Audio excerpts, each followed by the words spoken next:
요한계시록 1장 6절의 말씀을 가지고 하나님 나라에 대해서 하나님의 말씀을 증거하도록 하겠습니다. 사도 요한이 바로 이 요한계시록을 썼습니다. 사도 요한은 예수님의 12 제자 중에 특별히 순교하지 않고 오랫동안 살다가 결국 반모섬에 유배되어서 그 섬에서 하늘이 열려서 이 성경을 쓰게 되었습니다. 그게 바로 요한계시록입니다. 마지막 때 하나님께서 어떻게 역사하실지에 대한 하나님의 환상과 하나님의 계시를 보여주신, 하나님의 뜻을 계시하신 것이죠. 그래서 사도 요한은 오늘 본문에 보시면 1장에 성도들의 정체성에 대해서 오늘 말씀하고 있는데요. 그것이 바로 뭐냐면 주님이 우리를, 이 성도들을, 저와 여러분을 나라와 제사장으로 삼아 주셨다는 것입니다. 나라와 제사장으로. 베드로 사도도 이렇게 말합니다. 베드로전서 2장 9절인데요. 한번 읽어볼까요? 베드로전서 2장 9절입니다. 시작. 오직 너희는 택하신 족속이요 왕같은 제사장들이요 거룩한 나라요 그의 소유된 백성이니. 아멘. 이 말씀은 너무 유명한 말씀이죠. 2장 9절에 이 베드로 사도를 통해서 주님이 우리를 뭐라고 합니까? 나라와 제사장으로 부르셨다는 것입니다. 저와 여러분을 하나님께서 어떻게 부르셨다고요? 나라와 제사장으로 불러주셨다는 것입니다. 그런데 여러분, 오늘날 교회들이 잃어버린 것이 뭐냐면 이 하나님 나라에 대한 개념, 의미입니다. 하나님 나라에 대한 의미. 이것을 왜 잃어버렸을까요? 왠지 하나님 나라 하면 멀리 있는 것 같아요. 저 멀리. 하나님 나라, 천국 하면 죽으면 갈 곳이라고만 생각하니까 왠지 먼 것 같죠. 또한 현실 세계와 다른 세계라고 생각하는 사람도 많이 있습니다. 전혀 다른 세상이라. 그래서 오늘은 하나님 나라에 대해서 한번 우리가 말씀을 생각해 볼 텐데요. 애굽에 있을 때 이스라엘 백성들이, 야곱의 가족들이 애굽으로 이주했습니다. 한 70명 정도가 애굽 땅으로 이주했는데요. 그들이 살다가 나중에 노예가 되었습니다. 원래는 노예가 아니었는데 왜 그랬습니까? 요셉이 있을 때는 요셉이 국무총리였잖아요. 요셉이 있을 때는 야곱의 가족들이 그래도 좀 떵떵거리면서 살았어요. 그래도 우리 가족 중에 총리가 있으니까, 권력이 있으니까. 그런데 이 요셉이 죽고 나니까 어떻게 해요? 이제 힘이 없는 거예요. 그래서 이스라엘 백성들을 이 애굽 사람들이 노예로 만들어놨어요. 노예로. 요셉 모르는 왕들이 자꾸 나오니까 이스라엘 백성들은 노예가 되었습니다. 그래서 고된 노동을 막 시키는 거예요. 노예 신분으로 살았습니다. 얼마나 힘들었겠습니까? 그러므로 하나님께서 자유롭게 이 사람들은 제사를 드릴 수 없었던 것이죠. 노예가 자유가 있습니까? 하라면 하고, 자라면 자고, 먹으라면 먹고, 막 이런 노예잖아요. 그랬더니 이제 이스라엘 백성이 너무 힘드니까 하나님께 부르짖습니다. 하나님, 우리를 좀 어떻게 구원해 주세요. 우리를 좀 살려주세요. 그러니까 하나님께서 누구를 세우십니까? 그때 우리 학생들 아나요? 모세를 세우십니다. 모세가 딱 등장하면서 이제 전혀 다른 성경의 이야기가 쓰여집니다. 모세가 등장하고 이스라엘 백성들을 데리고 나와서 10가지 재앙들이 막 일어나면서 이제 홍해를 건넙니다. 모세의 지팡이를 통해서 홍해가 갈라지고 건너고 광야를 지나면서 이제는 이스라엘 백성들이 노예가 아니라 하나님께 자유롭게 제사 드릴 수 있는 나라가 된 것이요. 나라가. 이해가시죠? 하나님의 나라가 된 것입니다. 달라진 게 뭐예요? 이제는 노예가 아니라 자유를 얻었고 언제든지 하나님께 예배 드릴 수 있는 백성이 된 것입니다. 이것 때문에 하나님께서 이스라엘 백성들을 애굽에서 구출을 한 거예요. 출애굽을 시켜주신 것입니다. 이것을 여러분 신약의 개념으로 보면은 우리도 죄의 종으로 살다가, 그렇죠? 죄의 종로로 타다가 우리가 원하는 대로 살다가 하나님 뜻대로 살지 않다가 예수님으로 말미암아 구원을 얻었고 이제는 하나님의 백성으로 예배하며 이제는 죄의 종이 아니라 참 자유를 얻는 하나님의 백성의 모습으로 살아가는 하나님의 나라가 된 것입니다. 아무튼 이스라엘 백성들은 이제는 바로의 종이 아니라, 세상의 종이 아니라 하나님 나라의 백성이 되어서 하나님만 예배하는 민족으로 하나님께서 만들어 주신 것입니다. 그게 바로 출애굽의 사건인 거예요. 그들이 이제 광야에서 이제 돌아다니면서 12지파로 나눠졌고 그 제사를 드리기 시작했습니다. 그때부터. 그래서 하나님 나라와 제사장 국가가 된 것입니다. 하나님 나라가 됐고 제사장 국가가 된 것입니다. 이 개념을 잘 생각해야 돼요. 나라와 제사장 국가가 된 거예요. 사도 베드로와 사도 요한이 나라와 제사장 개념을 계속 연결해서 사용하고 있습니다. 성경에 보시면 나라와 제사장을 삼아주셨다 이렇게 얘기하잖아요. 그냥 나라만 얘기하지 않고 제사장만 얘기하지 않고 나라와 제사장 이렇게 얘기하죠. 이것은 바로 출애굽 역사 때부터 거슬러 온 개념이기 때문에 그렇습니다. 종되었던 우리를 구원해서 하나님 나라와 하나님의 제사장으로 우리를 삼아 주신 것입니다. 제사장 나라가 된 것이죠. 그래서 하나님 나라라는 것은 세상 나라와 구별되는 하나님만 예배하고 그분의 다스림만을 받는 백성들을 말하는 거예요.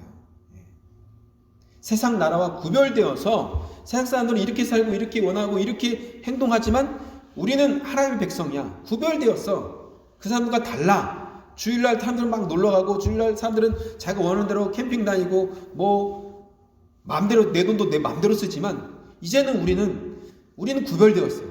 하나님이 원하는 것을 하고 하나님 기뻐하시는 것을 한다. 그게 뭐예요? 예배드리고 또 선교도 하고 또 헌금도 하고 이 모든 것도 하나님이 기뻐하시는 삶을 살아가는 것. 왜요? 구별되었으니까. 우리를 하나님의 백성으로 세상에서 불러냈으니까. 제사장 나라로 삼아주셨으니까. 그런데 출애굽한 이스라엘 백성들은 사사시대를 보내면서 이스라엘 국가로 또 거치면서 점점 더 완전한 하나님의 나라로 변화되고 완성되어 가야 되는데 그렇게 하지 못했죠. 성경을 보시면 사사기를 보시면 아시죠. 업앤다운을 계속하는 거예요. 좋았을 때는 또 좋았다가 또 내려갔다가 또 올라갔다 내려갔다가 마치 우리의 모습처럼. 그래서 결국 구약시대는 마지막에 보니까 실패하고 말았다고 끝납니다. 실패했다.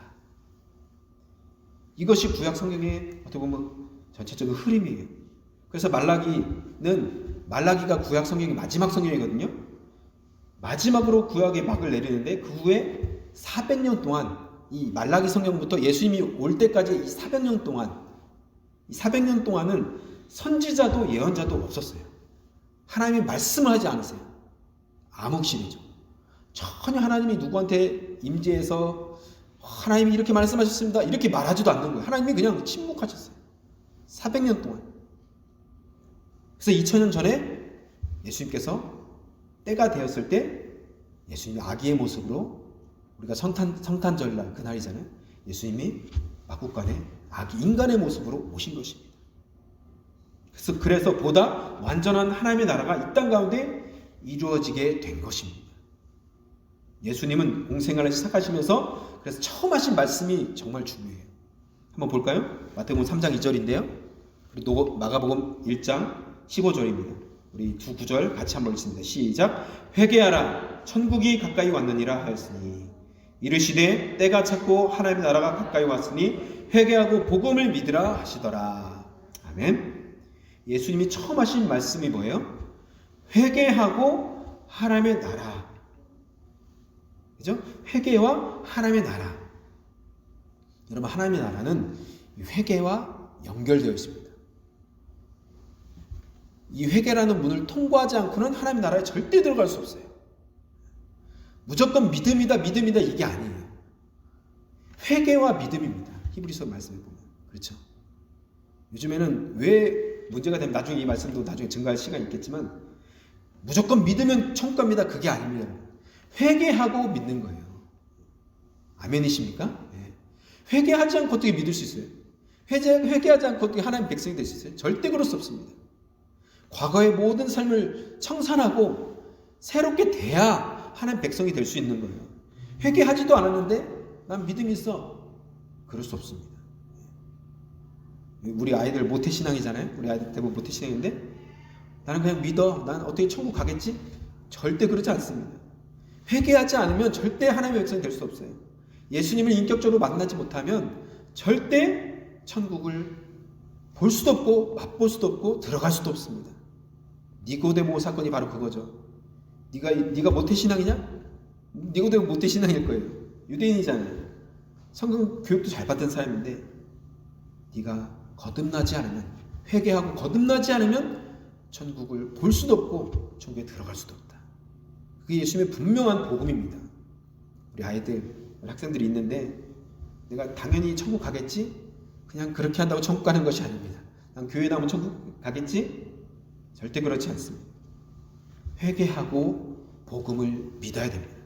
회개하고 예수님을 진짜 인격적으로 만나야 돼요. 그럴 때 하늘이 보이고 천국이 보이고 말씀이 우리 마음 가운데 새겨지게 될 줄 믿습니다.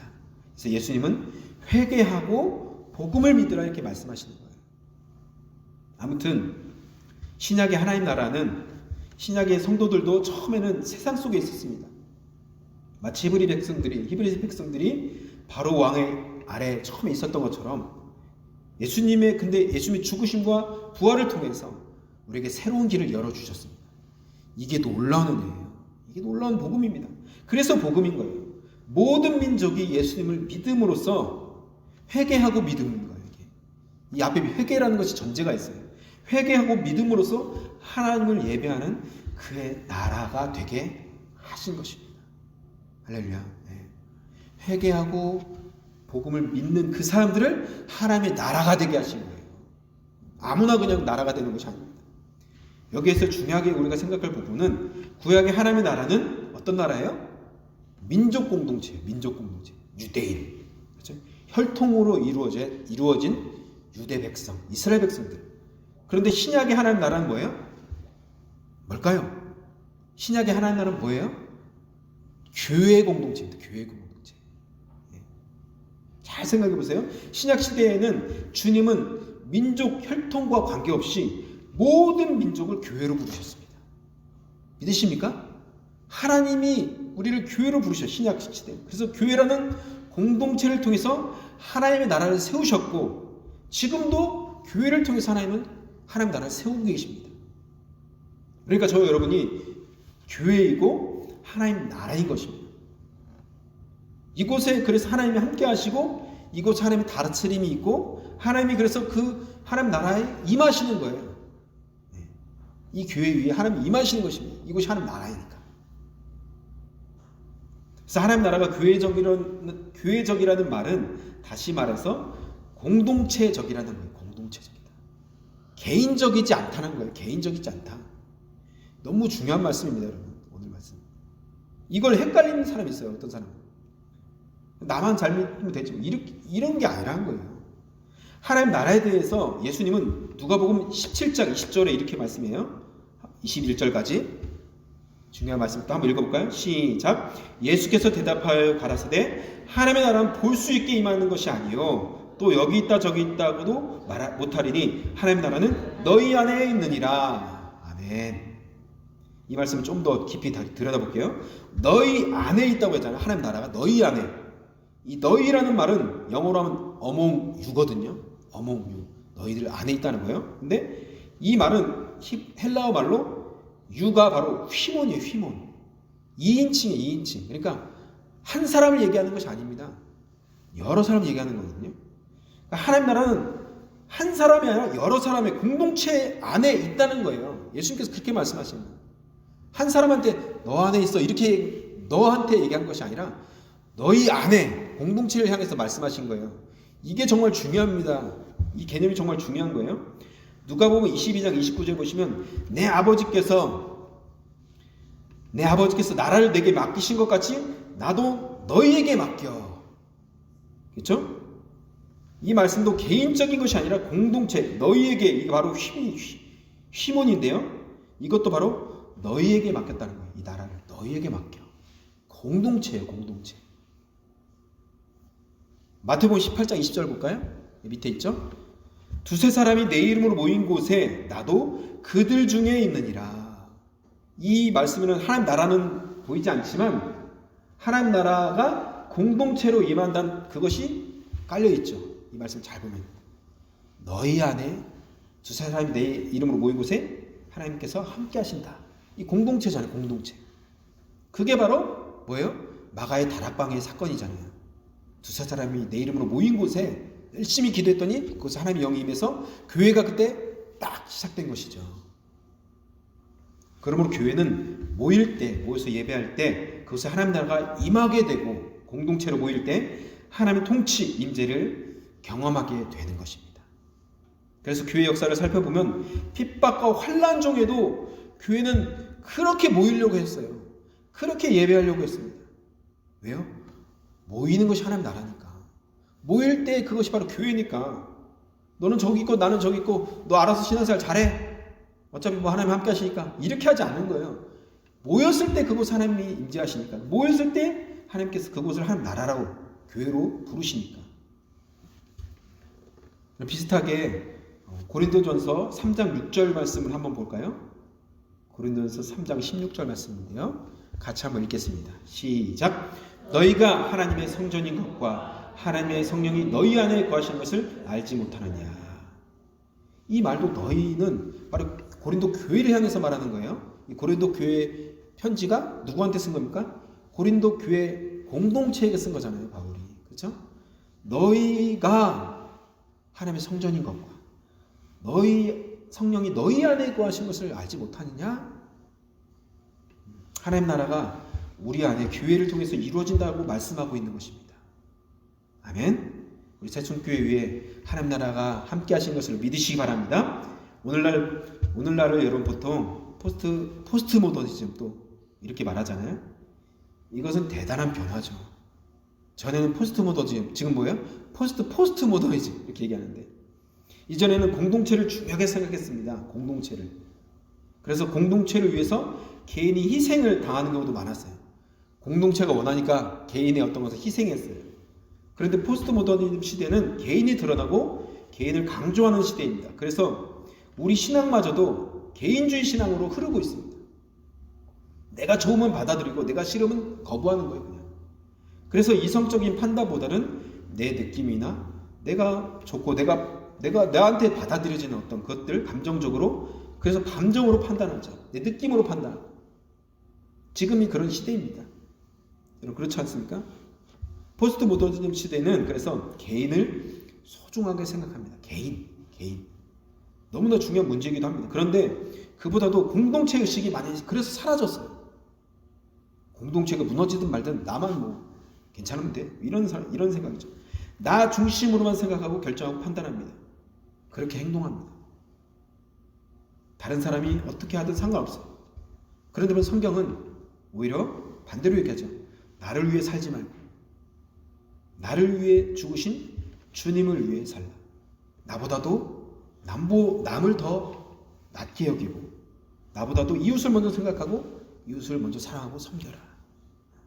내 중심으로 살지 말고 하나님 중심으로, 이웃을 중심으로 살아라. 그래서 마태복음 6장 31절 이하의 말씀도 내가 먼저가 아니라 공동체 하나님 나라가 먼저라고 말씀하고 있는 거예요. 6장 31절 33절 말씀을 같이 한번 보겠습니다. 한번 읽어볼까요? 시작. 그러므로 염려하여 이르기를 무엇을 먹을까 무엇을 마실까 무엇을 입을까 하지 말라. 그러즉 너희는 먼저 그의 나라와 그의 의를 구하라. 그리하면 이 모든 것을 너희에게 더하시리라. 이게 무슨 말입니까? 쉽게 말하면 무엇을 먹을까 무엇을 마실까 무엇을 입을까 어떻게 할까 다 뭐예요? 다 내 얘기예요. 내가 무엇을 먹지? 우리 시영이도 항상 오늘 점심 뭐야? 주일날 오늘 뭐해? 이게 물어보면 다 내 생각이에요. 내가 뭐 먹지? 내가 뭐 입지? 내가 뭐 입지? 나 하지 말라는 거예요. 33절에 뭐예요? 너희는 먼저 나 하지 말고 그의 나라와 그의 의를 구하라. 이게 바로 산상수훈의 아주 하이라이트 아닙니까? 예수님은 지금도 우리에게 말씀하십니다. 내 문제부터 해결하고 내 고민부터 해결되면 내가 이렇게 하겠습니다. 하나님 그렇게 하지 말고 먼저 다 맡기고 하나님이 다 해결해 주실 거니까 하나님의 나라와 공동체를 위해서 먼저 기도하고 먼저 아버지 앞에 나아가라. 그럼 하나님께서 모든 것도 협력해서 선을 이루시는 그 하나님을 경험하게 될 것이다. 그러니까 간정을 보시면 이런 간정 조금 싫어하는 분도 계시지만 전도하니까 막 복을 받고 예전에 막 그런 얘기 많이 있잖아요. 전도를 열심히 했더니 막 복을 받아요. 고구마 전도만 그분도 막 그런 얘기 하셨고 교회 봉사하니까 막 건강해졌고 옛날에 그런 간증들 많이 하잖아요. 물론 뭐 아닐 수도 있고 맞을 수도 있지만 아무튼 우리는 모든 것을 다 적용하기는 어렵겠지만 이런 간증들을 성경 말씀대로라면 하나님 나라와 공동체를 위해 살면 먼저 그의 나라와 그의 의를 구하면 이 모든 것을 하나님께서 다 하시는 하나님께서 가장 좋은 것으로 채워주시고 하나님께서 갚아주신다는 것입니다. 마가복음 6장 말씀이 바로 그런 말씀이죠. 여러분에게 꼭 필요한 것들, 간절히 원하는 것들이 있다면 방향을 바꿔서 하나님 나라와 공동체를 위해서 먼저 헌신할 때, 기도할 때 하나님께서 우리 모든 것을 더 해주시는 은혜로 채워주시는 것을 경험하게 될 줄 믿습니다. 아멘. 여러분 또한 기억해야 될 것이 있는데요. 하나님 나라는 적은 무리를 통해서 확장이 되었다는 것입니다. 적은 무리를 통해서 확장됐다는 거예요. 수많은 사람들이 몰려와서 예수님 말씀을 듣고 은혜를 경험하고 기적을 체험했지만 예수님께서는 그 사람들 중에서도 별 볼이 없어 보이는 12명을 택해서 제자로 삼아 주셨습니다. 그리고 그들에게 더 집중하셨습니다. 예수님 정도면 세계 최대 교회를 하나 지으셔도 되는데 오히려 12명의 제자만, 아니 조금 더 확장해서 마가의 다락방에 모였던 120명 정도만 제자로 남기셨습니다. 예수님의 비전은 여러분 대형 교회를 세우고 큰 건물을 세우고 탄탄한 재정과 좋은 프로그램 그런 것들이 아니었습니다. 작지만 하나님께 헌신된 온전한 제자들을 만드는 것이 예수님의 비전이었습니다. 그래서 예수님은 승천하시면서도 마지막에 정말 말씀하신 것이 뭐예요? 마지막 때 하신 말씀 마태복음 28장 우리가 암송하잖아요. 모든 민족으로 제자를 삼아라. 예수님의 유일한 비전이셨습니다. 큰 교회를 세워라. 좋은 프로그램 만들어서 어떻게 해라. 그런 것이 아니셨습니다. 저와 여러분 같은 한 사람을 제자로 만들어라. 하나님의 제자로 만들어라. 그것이 예수님의 비전이었고 교회들의 비전이었고 우리 교회의 비전이 될 줄 믿습니다. 아멘. 이것이 주님이 원하는 공동체, 하나님의 나라의 비전입니다. 근데 지금 어떻습니까? 많은 교회들이 사람 모으는 데만 열심히 하고 뭔가 드러내려고만 하고 자기 교회 이름만 드러내고 누구를 드러내고 이러지 않습니까? 전혀 예수님과 하나님 나라와 전혀 상관없습니다. 제자를 만들어야 돼. 진짜 제자를 만들어야 돼요. 그냥 제자 1기, 3기, 2기, 3기 졸업한 그런 제자 말고 진짜 제자. 성령이 함께하는 진짜 제자. 저를 비롯해서 저와 여러분이 진짜 제자가 되기를 축복합니다. 할렐루야. 그래서 기도하기는 우리 모든 교회 성도들이 내가 먼저 제자가 되고 제자가 됐다면 또 다른 사람을 제자로 만드는 복된 제자가 되시길 축복합니다. 아멘. 아멘. 제자를 만들어야 돼요. 제자. 그러기 위해서 내가 제자가 되어야 되죠. 구약 이스라엘 공동체는 열방으로 나가지 못했어요. 근데 자기 민족, 이스라엘 민족 안에만 갇혀 있었습니다. 하나님이 이스라엘 아브라함을 통해서 천하 만민이 복을 받게 하셨어요. 여러분, 천하 만민이, 우리 아이들 집중하세요. 하나님은 이스라엘 아브라함을 통해서 천하 만민이 복을 받게 하셨는데 이스라엘은 이방인을 상종도 하지 않았습니다. 이스라엘 백성들은 이방인들을 아주 거의 개 취급을 했죠. 더러운 민족. 자기 민족만 복받으면 되는 거예요. 이스라엘 백성들은 자기들만 복받으면 된 거예요. 지금도 이제 여기 캐나다 땅에도 유대인들이 있는데요. 선민의식, 우리는 선택받았다. 우리만 선택받았다. 너희들은 이방인이야. 이런 선민의식이 너무 강해요. 그래서 이방인들을 무시합니다. 자기들끼리만 잘 살고 자기들끼리만 잘 되면 돼요. 그런데 여러분 잘 보세요. 교회도 그럴 수 있습니다. 교회도. 우리 교회만 부흥하면 되고 우리만 잘하면 되고 우리 가정만 복받으면 돼. 이럴 수 있다는 것입니다. 우리끼리만 좋으면 돼. 우리 모임만 좋으면 돼. 다른 교회들은 어떻게 되든 다른 사람들은 어떻게 되든 신경도 안 쓰고 그러면 안 된다는 것이죠. 예수님 당시도 유대인들은 사마리아 지역 사람들하고 상종도 하지 않았습니다. 아예 접촉을 안 했어요. 왜요? 그들은 역사적으로 볼 때 다른 민족과 결혼했고 우상을 숭배했기 때문에 그렇습니다. 그래서 쟤네들은 이미 오염됐다는 거예요. 사마리아 사람들은 오염됐어. 더러운 사람들이야. 그래서 유대인들은 사마리아를 통과해서 갈 지름길이 있는데도 그 길을 절대 안 갔습니다. 먼 길로 돌아갔어요. 그 땅을 밟지도 않았어요. 더러운 땅이니까. 그지 생각할 때 우리는 선민이야. 거룩한 사람들이야. 감히 내가 어떻게 저 땅을 밟고 저 더러운 땅. 나는 이 땅으로 돌아가야 돼. 먼 길을 돌아갔다는 것이죠. 그런데 예수님이 제자들에게 말씀하십니다. 내가 사마리아로 가야겠다. 이게 예수님이세요. 제자들의 모습이 이래야 되는 거예요. 그렇죠? 예수님은 정말 한 영혼을 위해서 그 길을 걸어가는 거예요. 한 영혼 때문에 유대인들이 생각했던 더러운 땅도 가셨어요. 그리고 거기서 대낮에 혼자 우물을 기르러 오는 원래 조용조용 가장 더운 시간에 우물을 기르러 오는 한 여인, 사마리아 여인을 만났습니다. 그리고 그 여인과의 대화 속에서 예수님이 메시아인 것을 그 여인이 알고 너무 기뻐서 물동을 던져두고 마을로 가서 내가 메시아를 만났다 외칩니다. 이 여인이 구원을 경험한 것이죠. 예수님은 한 영혼에 집중하셨습니다. 또한 예수님은 선한 사마리아 비유를 통해서 모든 유대인들은 이런저런 핑계로 죽어가는 사람은 그냥 지나갔어요. 그때 유명한 종교 지도자들은 그냥 지나갑니다. 그런데 오히려 유대인들이 상종도 하지 않는 비유인데 일부러 그렇게 비유하신 것 같아요. 개취급을 하는 사마리아 사람이 저 사람 죽어가고 있네. 고쳐주고 약 발라주고 또 여관 하나 데려가서 여관의 주인에게 돈 줘가면서 이 사람 좀 살펴달라고. 그리고 혹시라도 더 돈이 필요하면 내가 돌아갔다 와서 내가 또 주겠다고. 그렇게 하면서 누가 진정한 이웃이냐고 예수님께서 말씀하시잖아요. 종교 지도자들 예배 열심히 드리고 종교적으로 열심히 한 사람들, 그 사람들이 진짜 친구가 아니고 이웃이 아니라 이 사마리아 선을 행한 이 사마리아 여인이 진짜 친구다 얘기하죠. 형식만 남고 본질을 잃어버린 종교적인 유대인을 강하게 질책하셨던 것입니다. 형식만 남아있던 종교인들. 그러다가 여기 형식을 무시하라는 거 아니에요. 형식 다 필요 없어. 다 형식 다 무시해버려. 그것이 아니라 형식만 남아있는 종교를 하는 예수님께서 질타하신 거예요.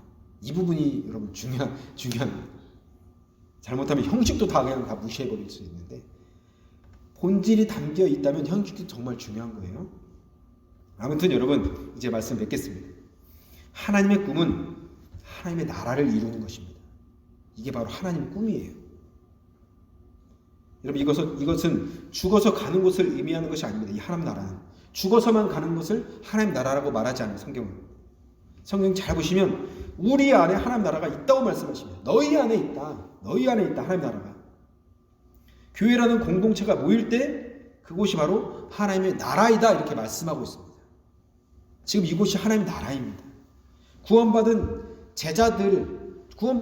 하나님께 헌신된 제자들이 모여있는 그 공동체 교회를 하나님 나라라고 주님께서 말씀하고 계시다는 것이죠.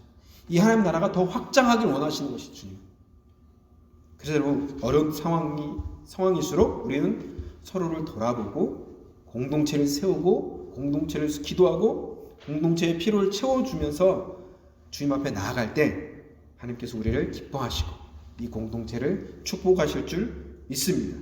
또한 이런 상황 속에서 주님의 사랑이 필요한 우리가 주변에도 있겠지만 저 멀리 있는 터키 땅도 우리가 왜 섬겨요? 그 땅에도 크리스찬들이 있고 그 땅에도 구원받을 영혼들이 있기 때문에 우리가 그 땅의 아픔도 끌어안고 기도하면서 우리가 물질로 조금이라도 드리는 거예요. 왜요? 하나님 이것이 써질 때 담요 하나로 사서 그 선교사님이 또 드릴 때 그 받는 영혼이 구원을 받게 하여 주시옵소서.